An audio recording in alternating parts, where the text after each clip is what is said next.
Um, how do I explain this delicately? Um, I'm looking at this match. I'm looking at it as much as I can, and I'm just thinking, it feels like it's missing something. Now, Kenta and Mox is a feud that has been going on and off since last year because of the coronavirus pandemic. And, well, we can't have Mox show up in New Japan Pro Wrestling because travels, and he couldn't show up in on New Japan Strong because, there was no partnership. But eventually Mox did return, declaring that he would show up, and it looked like it was going to extend all the way up to 2022. Ooh, it's in some people's eyes, which luckily didn't happen.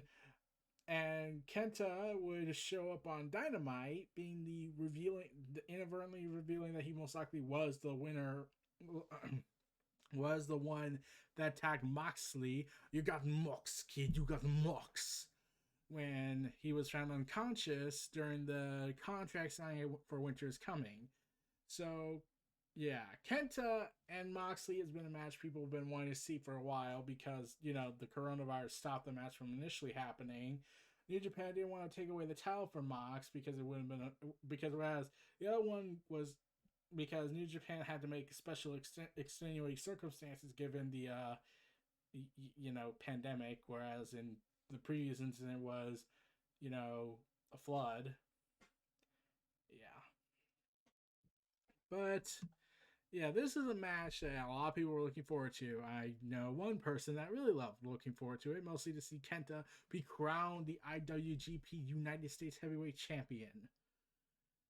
So they had an awesome match with the tag team brawl false count anywhere no holds barred match, which was awesome. Uh, yeah, that was a classic. Everything I love about crazy wrestling. But I'm looking at this match. This was going to be the big matchup, the big now official crossover event that wasn't the tag team match to be now part of this event. But hold on. But there was some complications. So this is the thing that bugs me. I look at this match. It was good. It was good. I'm not denying the quality. But every time I kept watching it, I was like, there's something oddly familiar about this vibe I'm getting, but I can't put my finger on it. I can't put my finger on it. So I was looking at this match, and they were being brutal about it. They had tables involved. They had a referee being all leeway about it, being lenient on the whole usage of weapons because this is a match that everyone's been wanting to see, and plus they need to resolve the crisis over the IWGP US belt, or else Kenta's just going to keep coming back for more.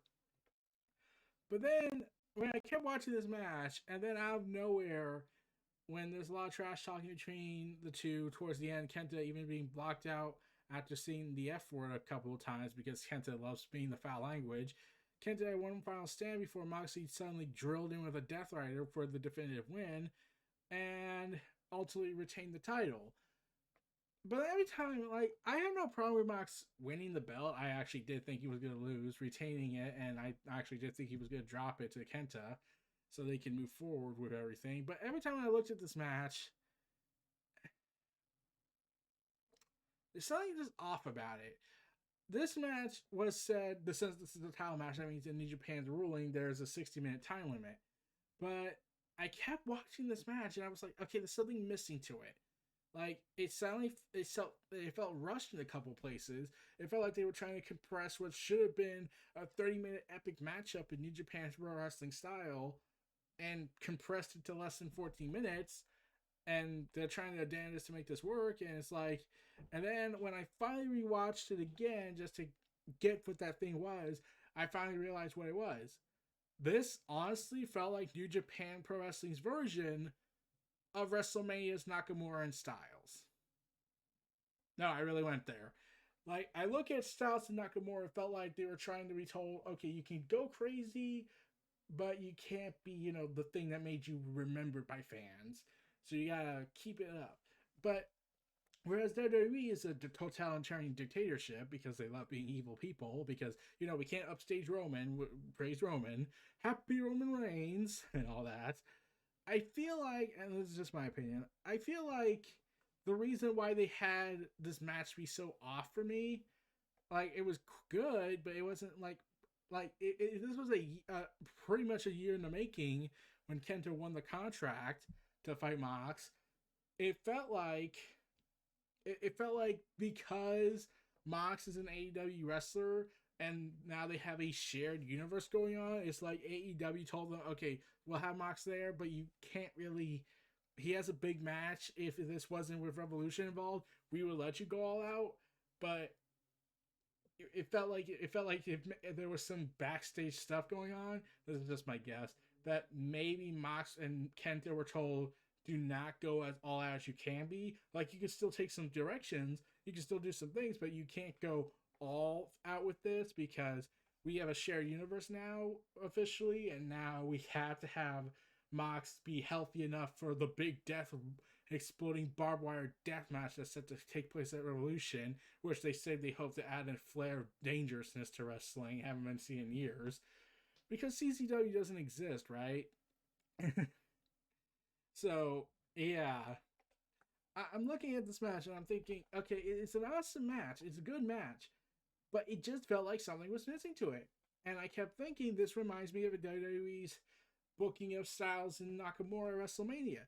They were told, oh, you can do some good things in it, but like have a 3-act structure. Like, it felt like they were trying to be okay, so here's the best way. I'm trying to find the best way to describe this.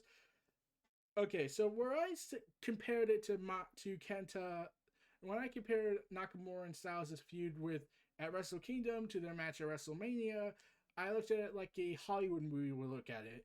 Whereas at WrestleMania, it felt like they were told, they'll do Act 1, stretch that out, then have Act 2, and then just stop the match. Whereas in New Japan, it felt like a complete 3-act structure, a beginning, a middle, and end, and with chaos, insane, and all the things to go out with it. This felt like it was trying to be Act 2, Act 3, then do a little bit of Act 1, and then stop. Yeah, that's the vibe I was getting. And really, I have no problems because this is much like how comic books are done. This is the bane of a shared universe. You have to now account for what goes on over here. It has to affect over there, and all that. So I get that, but at the same time, it's like this is a match that people were really hoping to like get a big resolution out of. And in fact, I was like thinking like okay, so now I know the chances were low, but I really was hoping Kenny Omega would show up and cost Mox the belt because it's Kenny and they have their storyline going on, and this would be the first time since Wrestle Kingdom 13, I believe, that Kenny Omega showed his face in New Japan Pro Wrestling programming.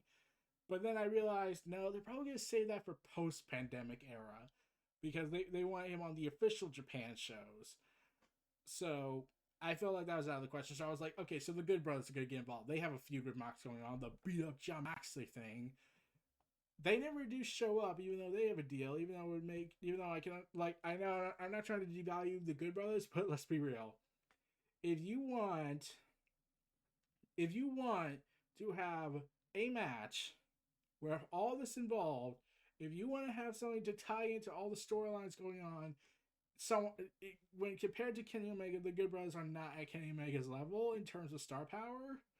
I know, harsh, but we're being real here.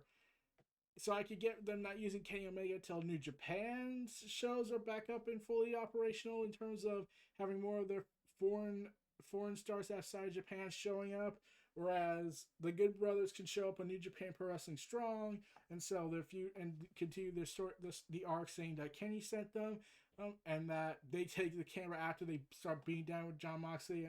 With Kenta, they say, tell your buddy Jay White we say hi, then walk out, and Kenta's holding the title up high, then just goes down to add insult to injury to Mox and just does the go to sleep to him. I felt like that was the match after like about 20 or so minutes or a 30-minute epic. It just felt weird to me. I look at this match and I'm thinking, there's something off about this match. I can't get my finger on it. And it was the same thing over. It felt like this was because it's a shared universe now. they had to take some lax backs away from what could have been, because this wasn't even, they didn't even make it to the 15-minute mark. They stopped at 14 minutes and 25 seconds. And I'm just like, oh, we're really doing this. So yeah, this is honestly, this should be this match, while good, should also be shown that, okay, I know people were excited for this match, but since now we're getting the shared universe construct that AEW has pretty much helped rebuild for wrestling that is so desperately missed, that's praise be to wrestling shared universes. You also now see what it can be a bit of a problem when you're having more people inside and they're like saying, oh, well, we can't, we get, you get Mox here, but you can't have him do this much because we don't want him to be hurt heading into Revolution, which is a week away. So yeah, that's probably the bane of the pro wrestling shared universe, the con of it of all. And I don't mean con the name. So we'll have to see. I get the feeling they're going to do a rematch down the road. I do get the vibe they're going to do a rematch because Mox does go ahead and lays the belt, and Kenta's like trying to reach it like.